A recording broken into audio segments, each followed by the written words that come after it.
Səhər saat 7'də əlinizi yuyub, yemək yemədən TikTok açırlar, jeton dilənməyə başlayırlar, qızları onun içində.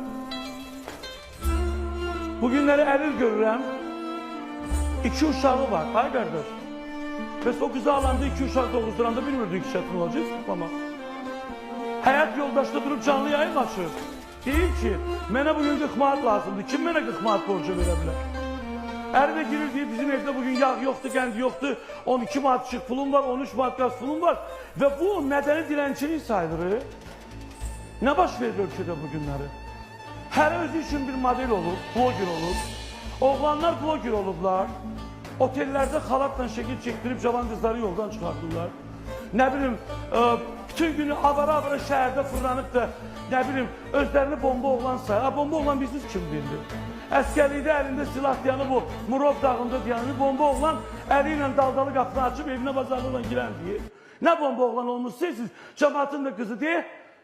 Dərədüzlürsün tuturlar, cavan qızları başdan çıxardırsınız. Onlar da atasının kartından pul oxuyur, sizə hədiyyələr atır. Sizin sabah aldığınız arvad nə olacaq? Bir yerdə sizinlə TikTok'a girəcək.